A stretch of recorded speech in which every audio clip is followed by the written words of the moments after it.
Picture this. You're in the middle of a heated argument, your heart racing, every word feels like a weapon, and you're ready to fight to prove you're right.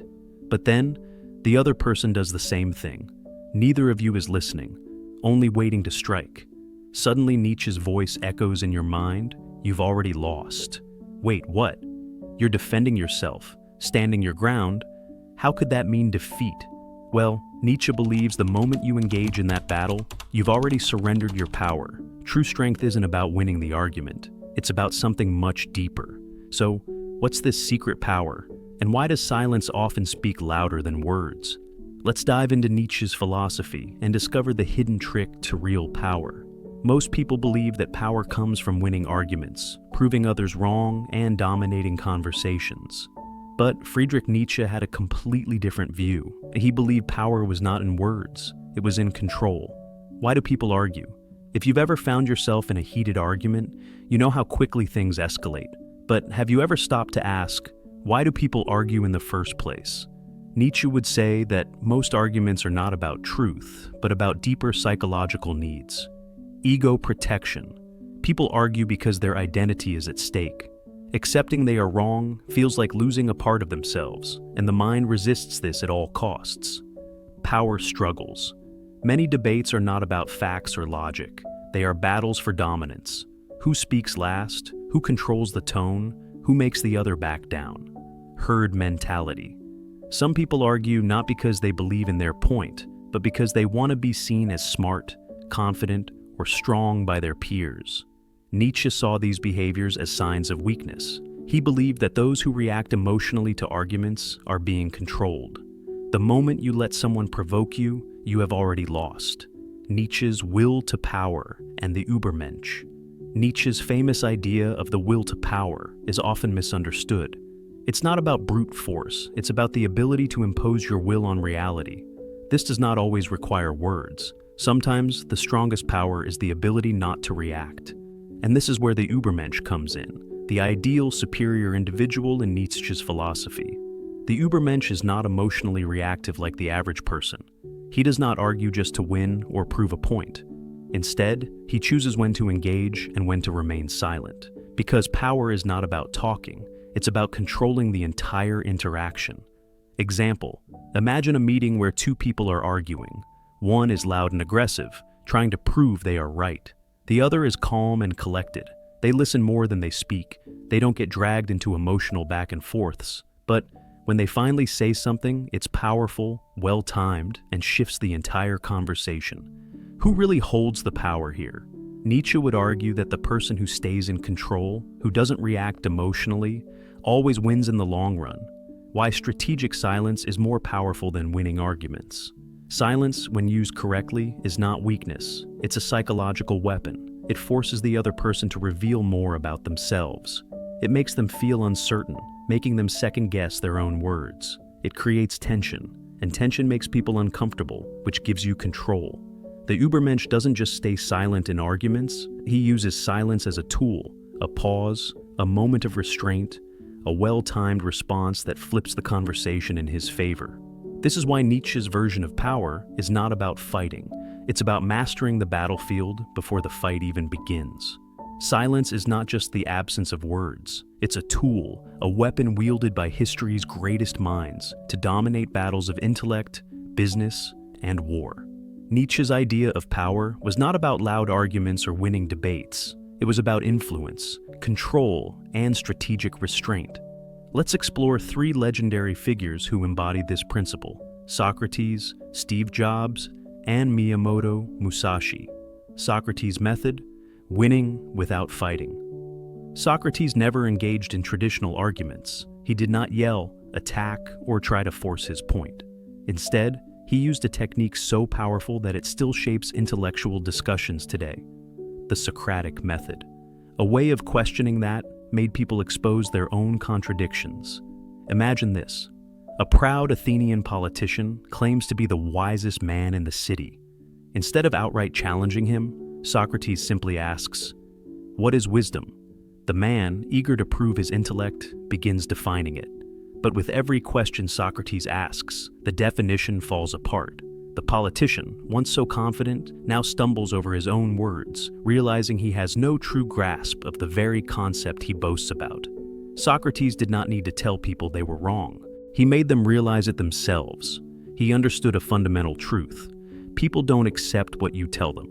They only accept what they discover on their own. This is the essence of silent power. Instead of engaging in pointless shouting matches, ask questions that lead people to question themselves. Steve Jobs' strategy, the art of controlled conflict. If Socrates dominated through questioning, Steve Jobs dominated through strategic persuasion. He did not avoid arguments, he orchestrated them. His leadership at Apple was not about debating every small detail. It was about controlling the larger conversation. Jobs had a simple yet powerful principle. You don't waste energy on unnecessary fights. But when something truly matters, you go all in. One famous example was his battle with his own team over the iPhone's design. Engineers wanted physical buttons. Jobs wanted a full touchscreen. Instead of arguing endlessly, he led them to see his vision. He let them debate, let them express their concerns until they realized, through his guidance, that a touchscreen device was not just possible, it was inevitable. He did not tell people what to think. He made them believe it was their idea all along. Most people argue out of ego to prove they are right. But Jobs argued with a purpose, to win people over, not to prove a point. And that's the key. If your words don't move people toward action, they are just noise. Miyamoto Musashi, the silent samurai who won before the fight began. Now, let's go beyond philosophy and business to the battlefield. Miyamoto Musashi, the undefeated samurai, understood a simple truth. The best way to win a fight is to never draw your sword. Musashi won over 60 duels, but not just through physical skill. His greatest victories were psychological. He played mind games, unsettling his opponents before the battle even began. One famous example is his duel against Saki Kojiro. Kojiro was a master swordsman known for his deadly speed, but Musashi didn't challenge him head-on. Instead, he showed up hours late to the duel, making Kojiro furious. By the time Kojiro finally faced him, he was so blinded by anger that he made mistakes, allowing Musashi to defeat him with ease. Musashi knew that if your enemy is emotional, they are already weak. Nietzsche's philosophy aligns perfectly with this. The Übermensch does not react. He controls the reaction of others. The common thread, power through strategic silence. What do Socrates, Steve Jobs, and Musashi all have in common? They never wasted energy on useless arguments. They did not react. They dictated the terms of engagement. They understood that true power is not in words, it's in influence. The next time you feel the urge to argue, ask yourself, am I reacting emotionally, or am I controlling the situation? Because true power is silent. Why do we argue? Why do we feel the need to prove ourselves right, to fight back, to defend our ideas, even when the argument is going nowhere? Most people believe that arguments are about truth. They are not. Arguments are about power. The more you argue, the more you reveal about yourself, your insecurities, your emotional triggers, and most importantly, the fact that someone else is controlling your reaction. Nietzsche understood this deeply. His concept of the will to power was not just about physical dominance. It was about controlling yourself so well that others fall into your influence without even realizing it. And modern psychology proves just how accurate Nietzsche was. Why do people get trapped in arguments? Arguments are not logical, they are psychological. When we argue, we believe we are standing up for our beliefs. In reality, we are often just reacting to deep-rooted psychological triggers. Let's break it down. Cognitive biases. Your brain wants to win, not learn. Our brains are wired with biases that make us terrible at arguing rationally. The biggest culprits? Confirmation bias, backfire effect, and the Dunning-Kruger effect. These biases make most arguments pointless. No one actually listens. They just wait for their turn to speak. Nietzsche's Übermensch avoids this trap. He listens, observes, and chooses whether the conversation is worth engaging in. Emotional triggers. Why we take arguments personally. Have you ever wondered why some arguments make you furious while others don't bother you at all? That's because we don't argue over logic. We argue over identity. When someone disagrees with us on a deep level, it feels like a personal attack. That's why debates about politics, religion, or philosophy turn ugly so fast. People don't just feel like their ideas are being challenged, they feel like they themselves are being attacked. This is why the most powerful people in history never argue emotionally. If someone can make you emotional, they control you. The Übermensch does not fall for this trap. He does not react. He observes, analyzes, and then decides whether or not to respond. The need for validation. The real reason people argue. At the core of most arguments isn't truth, it's ego. People don't just want to be right, they want to be seen as right. Nietzsche understood that most humans seek validation from the herd. They argue not to find truth, but to gain approval. But the Übermensch does not need validation. He creates his own truth. Think about the most influential figures in history. Did they waste time arguing with critics? Number. They focused on their vision, ignored distractions, and let their actions speak louder than words. Nietzsche was ahead of his time. His insights on power, control, and silence align perfectly with modern psychological research. Let's break it down.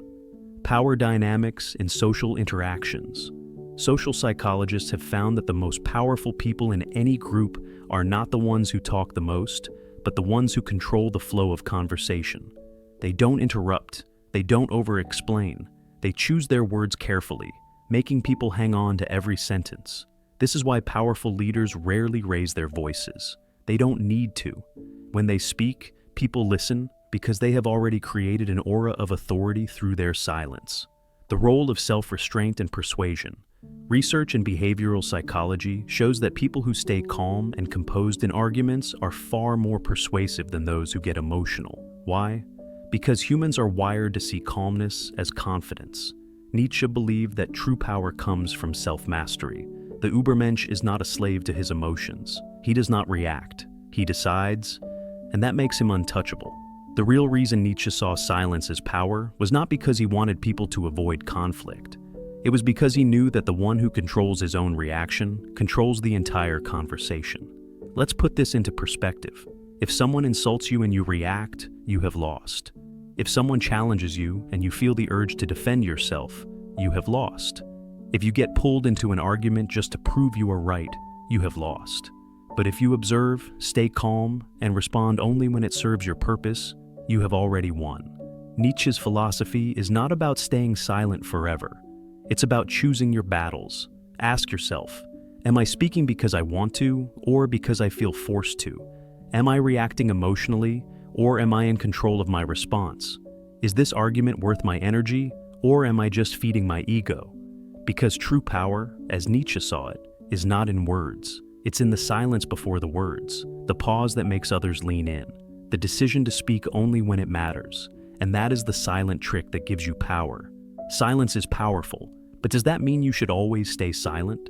Silence can be a weapon, but wielding it indiscriminately can be just as foolish as speaking without thought. If silence were the only path to power, then history's greatest minds, philosophers, revolutionaries, and visionaries would have remained unheard. Yet they spoke because real power is not in avoiding conflict. It's in knowing when to engage and when to hold back. Nietzsche's will to power, conflict as a path to mastery. Many misinterpret Nietzsche as an advocate of withdrawal or detachment from struggle, but his concept of the will to power was never about passivity. It was about domination, growth, and self-overcoming. Power is not in silence alone, it's in control. Avoiding conflict completely is not wisdom. It's fear disguised as restraint. Mastering conflict does not mean rejecting it. It means using it as a tool. Why do most people avoid arguments? Because they're uncomfortable. But Nietzsche understood that discomfort breeds strength. He saw struggle as necessary, not something to be avoided. Weak thinkers avoid challenges, strong thinkers welcome them. Because challenge forces refinement. Imagine a warrior who never enters battle. A blade that is never tested against steel will never be battle-ready.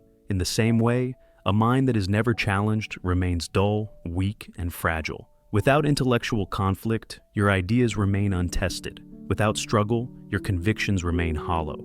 Think about the boldest thinkers in history. Galileo was condemned for challenging the Church's view of the universe. Socrates was sentenced to death for questioning conventional beliefs. Nietzsche himself was dismissed as a madman in his time. Yet today, his ideas shape modern thought. Their power did not come from silence. It came from choosing their battles wisely and engaging in necessary conflict.